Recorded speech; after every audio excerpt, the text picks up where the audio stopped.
Ladies and gentlemen, guys and girls, outdoor enthusiasts, tribe members, and whoever else you are, if you love the outdoors, so do we. And welcome to this, our third in the series of Business of the Outdoors that Mark and I have put together for you, focused around building, owning, running, starting your own outdoor or adventure business.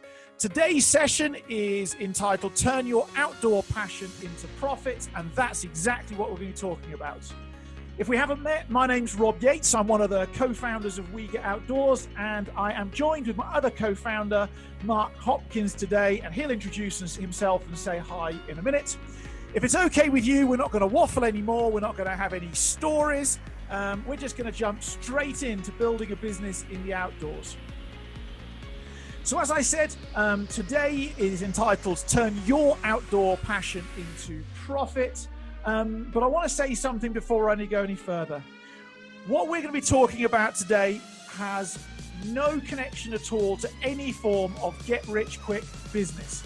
If that's what you're looking for, then please go and find one of the other people online who lies to you and tells you that they will teach you how to do a get-rich-quick business. Our experiences, because we've spent money with these people, is they're all con merchants, and that the only real form of business out there is one where you work hard in a strategic manner with the right structures, systems, support, guidance, so on and so forth, and build a business the proper way. Tonight, we're going to be talking about things like what's the difference of turning your hobby into your profession? What are the threats to the outdoor business? How do you overcome those businesses? What's the dangers of turning your hobby into your business? And how can you really profit from running an outdoor business? Who's this for? Well, today this is for anybody who has an inclination that they would like to have their own outdoor business. Maybe they love, or definitely they love the outdoors, and they're willing to commit to the idea of having an outdoor business for the benefit of their community, for the benefit of their family, their friends, themselves, and the greater world about them. So before we go any further, you'd logically be asking, who's this Rob guy and who's this Mark guy and why should I listen to them? So I'll start off, as I've already got the mic, and tell you a little bit about me. So my name's Rob Yates, and I've been working at the cutting edge of the outdoor industry for 30 years now. I've done everything from being a seasonal part-time instructor, even a volunteer instructor, all the way through to being director of a chain of outdoor adventure sports centers, owning my own outdoor adventure sports business, selling that business. And along the way, I've also trained over 3,500 outdoor coaches, guides, and leaders around the world, mostly Europe and the US, and some in Africa as well. The scale of the businesses I've been involved in either managing, building, or owning has been pretty large. You know, one of the jobs I had, I managed a workforce of 2,500 outdoor instructors, and we put 25,000 people out into the outdoors to do stuff every year. So that's a little bit about me. I suppose the only other thing to mention is I've done all that with having a wife, having a child, and not going broke at the same time. So I think that's all pretty impressive, really. Mr. Hopkins, how's your outdoor journey been, and what do you think people should know about you in the outdoors? My outdoors has been purely a hobby. It has been an absolute passion of mine since a very young age. And I was very different in a way that my folks weren't outdoor people. They still look at me now and they go, they cannot believe that I'm building an outdoor business, because it was purely about my excitement and interest. And that's a lot what We Get Outdoors stands for. It's about ensuring that our kids and the future generations have a safe, happy, thriving outdoor environment to go and learn in. So my passion is around getting outdoors, getting into that peace and quiet, pushing myself physically, mentally into those spaces, and doing it with family, friends, and loved ones, and be able to pass on some of the knowledge and experience to other people. So that's my passion, and I want to work with people who want to do the same thing, who want to leave a legacy in the outdoors, who are determined to go and build a sustainable, exciting, profitable business that actually adds real value into their community and changes their lives forever. It gives them the lifestyle that they crave, gives them the business that they're really, really proud of, and pays them the amount of money that they've always wanted to do. So that's my passion. That's We Get Outdoors, and that is what I bring to the party. So on that party, let's use the party. And we talked there, the big difference between you and me, Rob, is it's been your career and your profession for the past 30 years, and it has been my hobby for the last 30 years. So you and I come at the outdoors from similar places. Obviously, it's a hobby for you as well, and it's something you love doing. But obviously, it was an income for you. It was a business, and you've worked and you've set up your own businesses and thrived in that space. But I'd like to start about sort of the difference between a hobby and a business opportunity, and how do you know that a hobby should become a business opportunity for you? I don't think there's any one particular answer to that. I do think that the best way to make a living and make yourself happy and probably successful as well is to spend as much time as possible doing what it is you're passionate about. And if you can take that and then you can work out how to have an income that's attached to that passion, I think you're on the right track. I think you're going in the right direction. You're the enthusiasm and infectious energy that comes from that hobby will make you running this business so much easier. Because yes, some days do feel like work, but as opposed to, I remember when I was employed, 5 days of the week felt like work.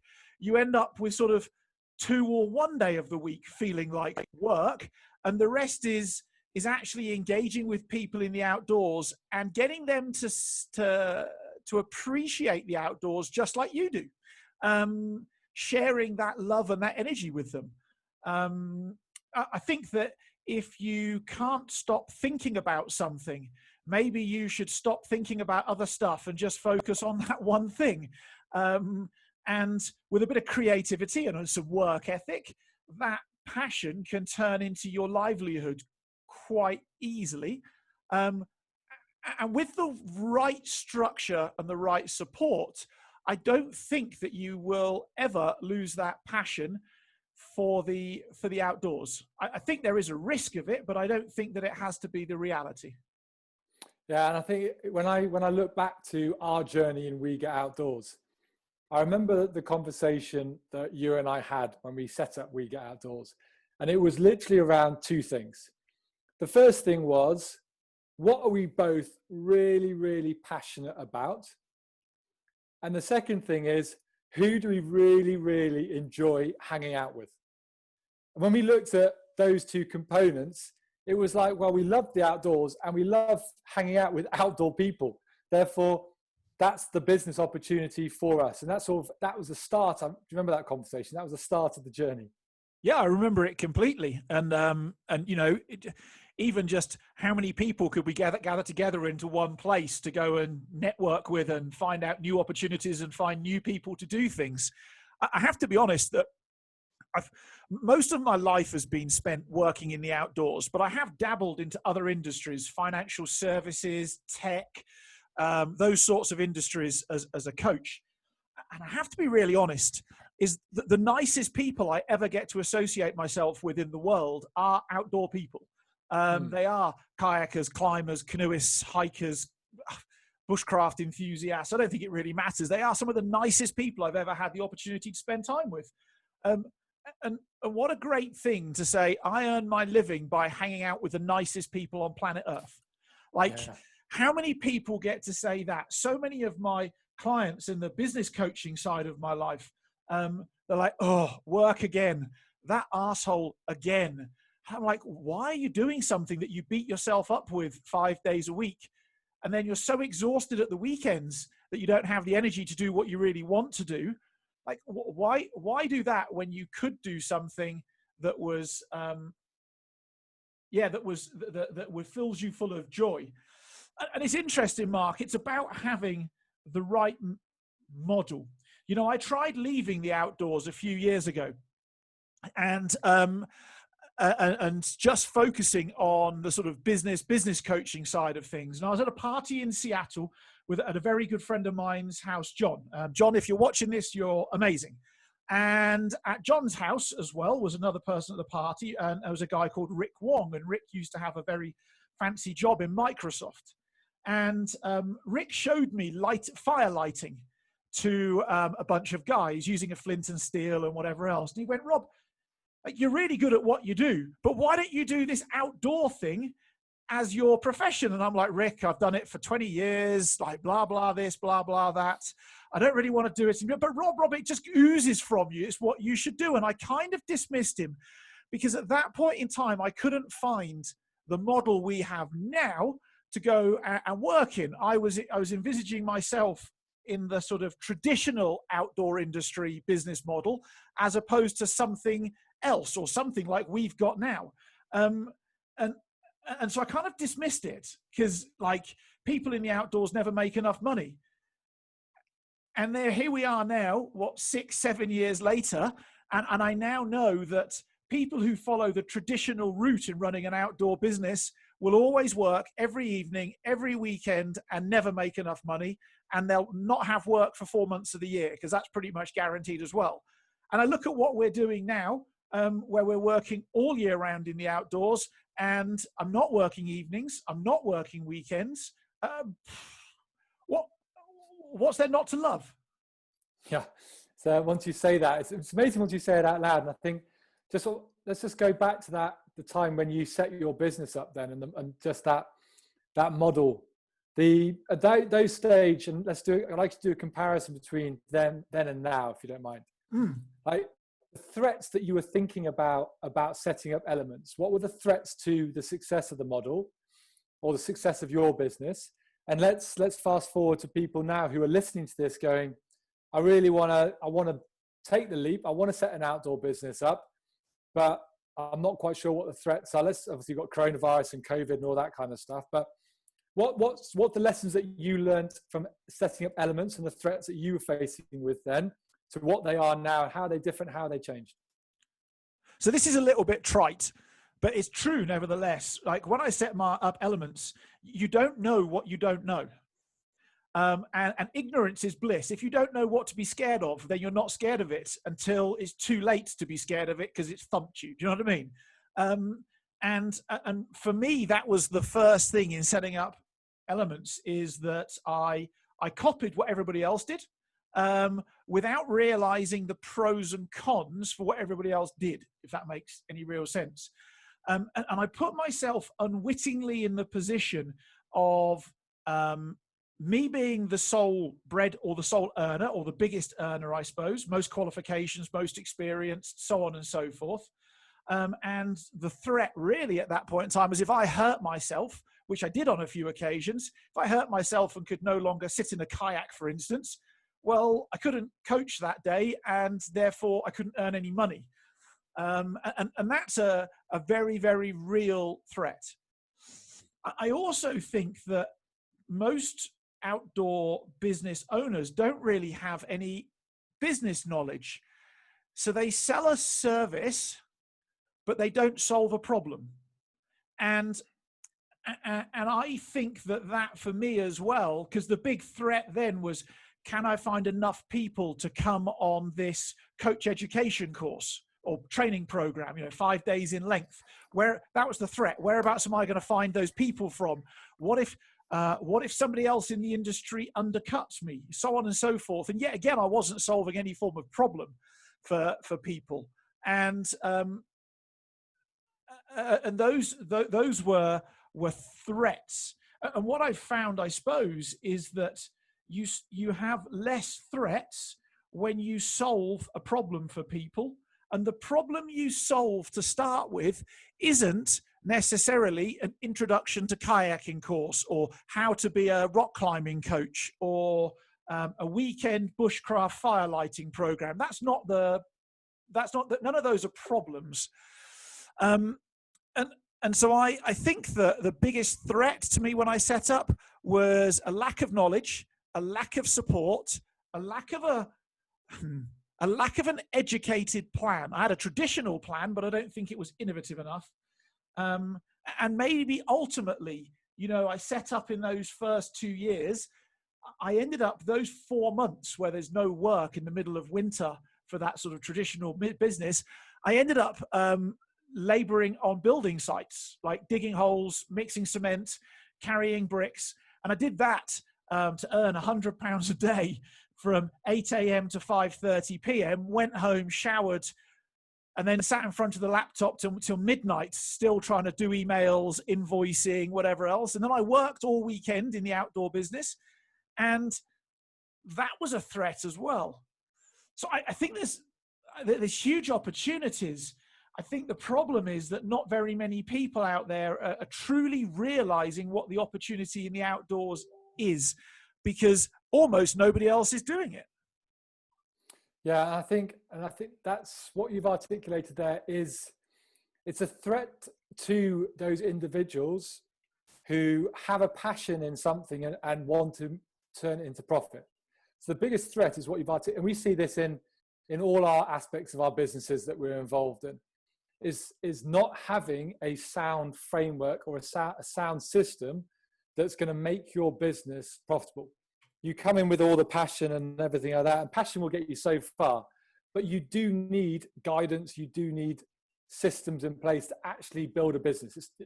You can't just be passionate. You actually have to have a business now. So let's think about this, Mark, for a second, because you're 100% right. But let's think about what makes businesses really successful. If we were to go and so Amazon would be a great example, right? Amazon started off, it was an online bookshop. If Jeff Bezos had decided that he wanted to run a bookshop, if he'd looked inwardly to the bookshop industry, he'd have bought a building and he'd have put shelves up and he'd have bought lots of inventory and stuck it on the shelves and employed some people to work on the cash registers. And he'd have done exactly what every other bookshop does, right? Yep. But actually what he did is he looked outside of that book retailing industry and came up with another way of selling books in a different way to people. So he solved the problem of money, because often Amazon books were cheaper. You didn't have to leave your home to buy one. And once you'd bought one, within a day or three, the book would be sat on your doorstep waiting for you. So you didn't even have to go and do the parking of the bookshop and so on and so forth. And it's because he looked outside of the industry to find that solution. And I suppose what we're saying is, if you want to have different returns, looking into the outdoor industry has been my biggest personal failing. And it's only been the past few years where I've realized there's more to learn outside of the outdoor industry, that actually we've come up with systems and structures and strategies like we have now, by taking from the insurance world, the banking world, the construction world, the plumbing world, the logistics world. All of those have far more to offer to the outdoor world in business terms than the outdoor world has to offer itself. Yeah, because it becomes threatening, becomes narrow-minded, and then the competition just becomes the competition. And I think that's some of the interesting things that, like, again, obviously, lots of companies at the moment have this catchphrase, which is the competition that's going to damage your business hasn't even been invented yet. And that's something in the outdoors as well, that our system and our model is future-proofing possible threats that you might not even see yet. They might be 3-5 years away from us. That's it. And I think that, like, people are going to have an outdoor business, they need to understand that, especially if they're going to try and sell to adults, they have to understand what adults easily spend money on and what they don't easily spend money on. So adults relatively easily spend money on their health by paying a gym membership. So is there a comparison there? Adults often spend money on their kids to keep their kids entertained. Maybe there's an opportunity there. Adults spend money to make money. You get a business coach to grow your business, to increase your wealth. Is there an opportunity there? That's what. And then if adults are going to do anything else, they're kind of spending out of what's left at the end of the month money, as opposed to out of primary problem solving money, which actually will come in front of everything else. And so I think that's where the industry is struggling, is that it's not actually solving fundamental problems that people are willing to pay for before they pay for everything else in their life. And the moment that you get that bit dialed, actually you've got a sustainable, successful business forever. It's there in front of you. And so that's my opinion about where we need to focus our time, effort, and thought and energy.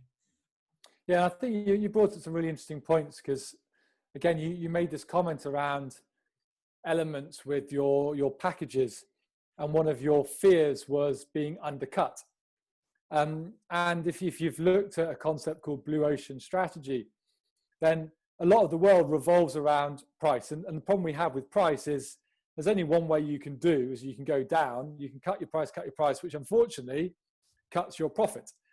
And there's always going to be somebody else out there who's going to have less expenses and therefore being able to charge less money for your similar product, which, if you're competing on product and price, means that your business is going to go out of business very, very quickly.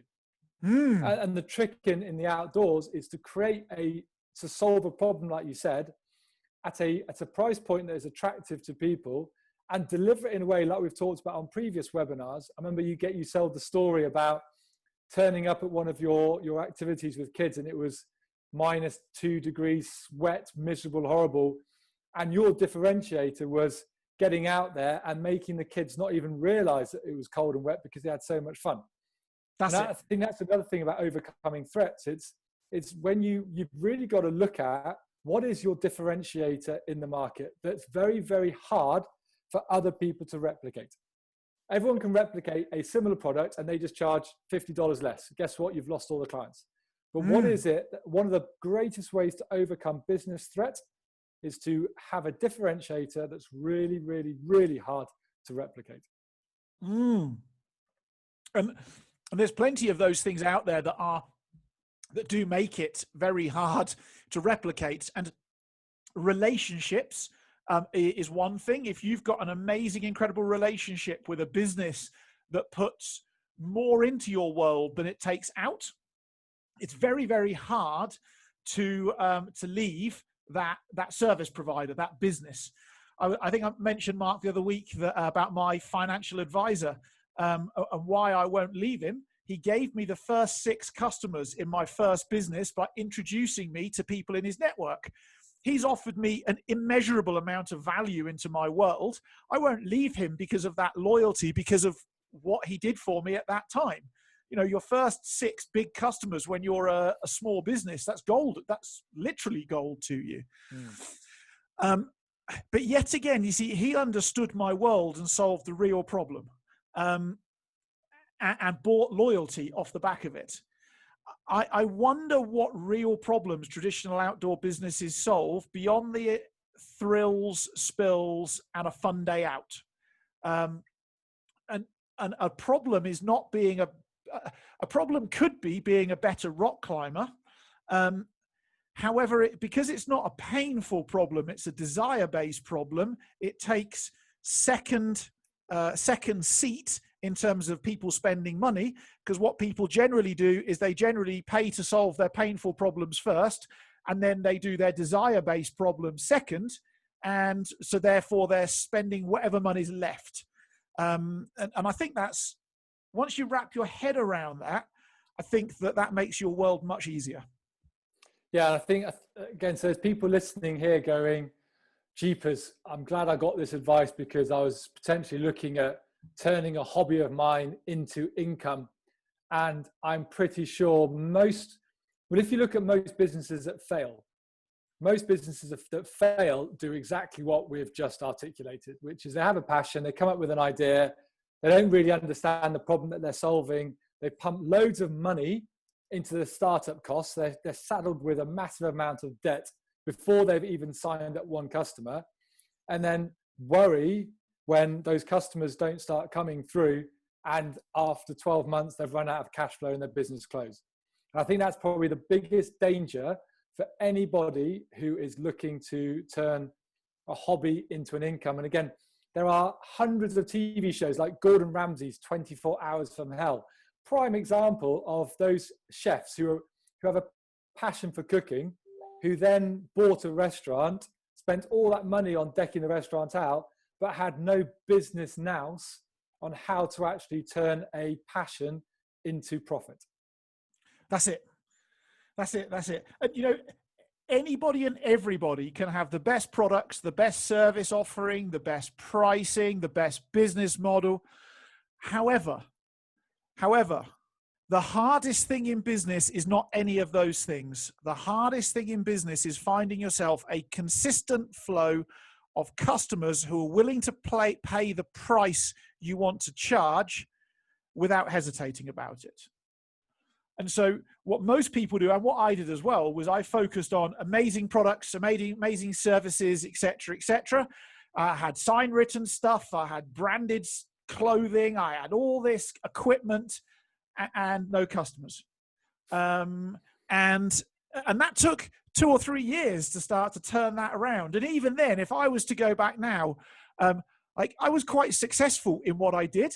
I think I'd be 15 or 20 or 100 times more successful now, knowing now what I know, because I know where to focus my time, effort, and energy.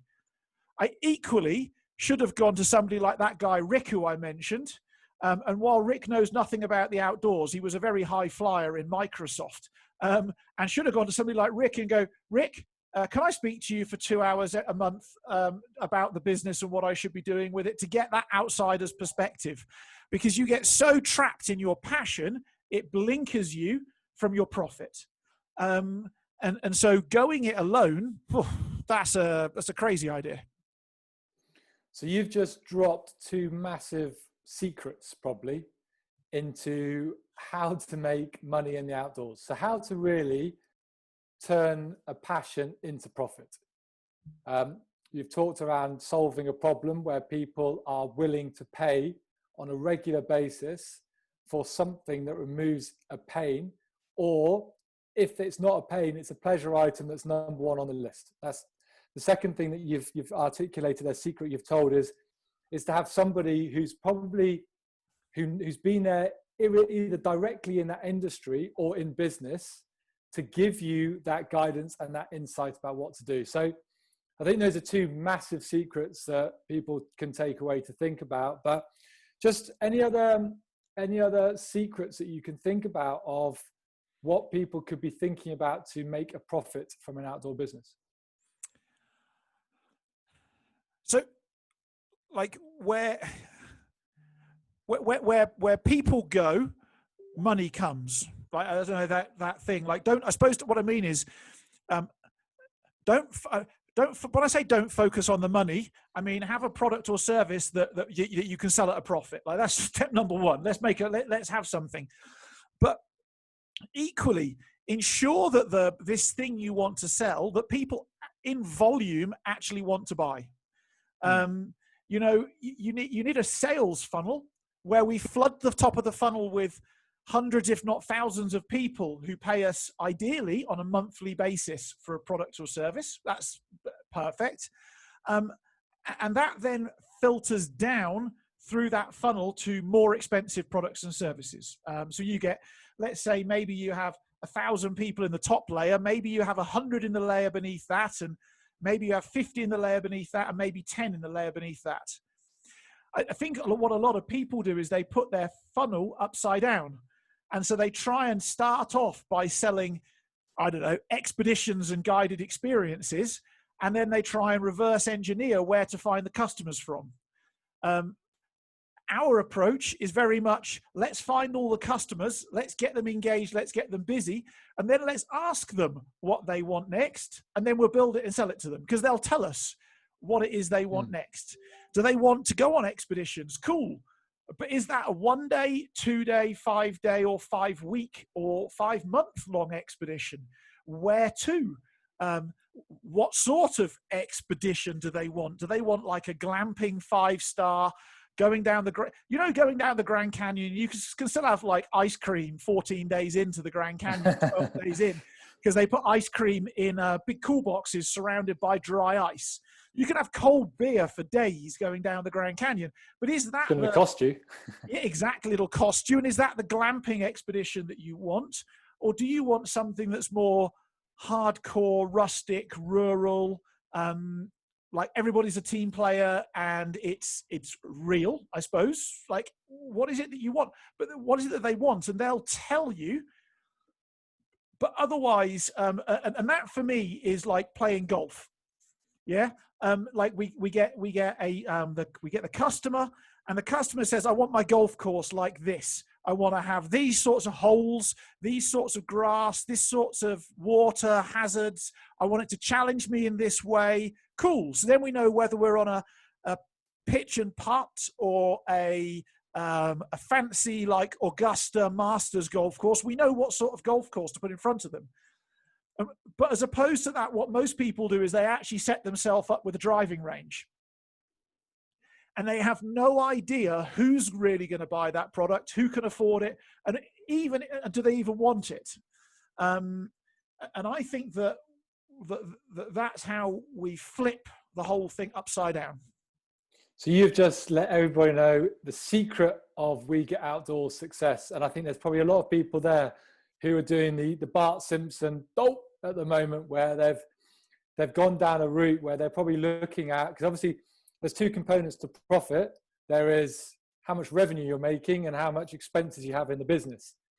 And there's probably a lot of people who are looking at their expense spreadsheet at the moment and going, oh my hat, that is a big number, which puts me under so much pressure to deliver a load of revenue just to make ends meet. And I think what we're saying is, we believe that's the wrong way about it. We believe there's a better way to do it that has a very minimal expense number and a very, very large revenue number, because the main driver of any business is profit. And that we only talk about profit. We don't talk about revenue or expenses. We just talk about profit. Yeah. What do they say? Something, is it turnover is vanity and profit is sanity, or something like that? It's something like that, or revenue. Or they talk about drive for a show, putt for the dough. Your golf analogy. In the golf, that's true. Yeah. So I just think that that there's money to be made, but it's probably not from current outdoor enthusiasts, and it's probably not copying what other people are doing. That's what I guess. Or I say, I guess that's what I'm experiencing. Yeah, and that's based on 30 years of experience, and like we've talked about in this webinar, mistakes that you probably would look back and go, if I'd have done it differently, like you said, 15, 20 times bigger profit than you actually did make, which is still a really, really profitable business. So it's, the opportunity's out there. That's it. I agree completely. What next do we have? So I think we've shared far too many secrets today. I think we've given people lots of insight, and I'm hoping that there's a few people listening with a mixture of frustration and excitement, to be honest. Frustration about potentially those who have outdoor businesses that they're going, there's another way of doing it. Excitement for those same people going, jeepers, there's another way to do it. And then massive amounts of excitement for people who are going, I actually now can see how I can turn my passion into profit. Yeah, that's it. That's it. And as people are nodding away as we've been speaking, and you've just been summarizing there, I'm sure that a lot of what we've said has made some sense. I'm sure that you can relate to it. We waited to have 45,000 people engaged in We Get Outdoors, who we communicated to, trusted. They trusted us before we even asked them any questions about, like, what should we do, or what are you interested, or whatever else. And I guess this webinar is a direct response to the queries and thoughts those 45,000 people have said. We've covered some themes today, but really what this comes down to is 4 critical things that you have to have in place to have a successful outdoor business and turn your passion into profit. First is, I'm a firm believer that you need a mentor. I think you need a system. and a process and a plan, something to go do it. And as we've already said, those systems and plans out there are few and far between if you want something that's better and different to what other people in the outdoor industry have. In particular, if you don't want to have to work every weekend and every evening, you need a better system. You need a whole load of resources. I remember in my business, I spent so much time at a laptop, and actually all I wanted to be doing was what I'm really good at, which is training coaches, guides, and leaders in the outdoors, and then delivering high quality experiences to people in the outdoors. That's what I'm a superstar at. But I found myself sat there doing stuff like learning how to use WordPress to build a website, learning like writing sales copy for websites. What else? Oh, building flyers, all of that stuff. And it takes immeasurable amounts of time. And the last and final part is what I really, really missed when I became a business owner is when I was employed, I had a community of fellow employees. When I became a business owner, suddenly I became this like unicorn who stood out. And I didn't have anywhere to go and hang out with any fellow unicorns, really. They were very, very, very hard to find. And so I think that that's what it is that people need to go and have a profitable business. Now, as part of the We Get Outdoors family, Mark's going to talk to us now about something that we call the outdoor business in a box. And it allows you to go from employee to employer, as opposed to paycheck, having a surplus of money at the end of the month, how to turn your passion into products, and how to do cool things like provide a legacy for your children or protect the outdoors. So Mark, what can you tell us about this business in a box? Yeah, I think let's recap. Let's really recap on the key points that we've made. One is that the one thing that you should have got out of this webinar is don't go it alone. Find the best mentors out there and spend what it takes to work with them. It will save you in the long run. If you want to achieve something great, find someone who's achieved it and already helped others achieve it. You will fast forward and fast track your aspirations like there is no tomorrow, and then work with that person. So now you have a choice. We've given you quite a few new ideas. We've shared you some real secrets around turning your passion into profit and how to ensure that you build a really sustainable outdoor business. We've talked about how you can create a true outdoor business. So you're not trading your time for dollars. You're actually making an impact and live in a leveraged way that gets you where you want to go and gets great outcomes for your clients and gives them that response that they're looking for. It takes away the pain points that they're determined to take away. So now you have a choice. You can continue doing what you're doing. You can talk about making a change. You can talk about having an impact. You can talk about wanting to earn money from the outdoors. Or if you've done with all that and you want to leverage on a proven, powerful process to get lifestyle and business you want and do it consistently as part of a community with a support structure in place to serve clients, to give them amazing results and total freedom for you. And if that's what you want, then I've got something for you. Rob and I have set aside some time over the next 72 hours to speak to you personally about how you can apply all the ideas we've talked about today to an outdoor business, either to help your current business to the next level or to come and launch your very own outdoor business. Whatever your biggest challenges are, we've seen it and we know how to overcome it. So we've shared with you some of the strategy that Rob has used and adapted over the last 30 years. It's a strategy that, if applied, will help you grow a sustainable and profitable outdoor business. And it's the same strategy that some of the other clients that we're talking to and working with at the moment are using. So whatever you're struggling on, believe it, we've seen it, and we know how to overcome it. So here is how it's going to work. You're going to come onto the phone for about 45 minutes.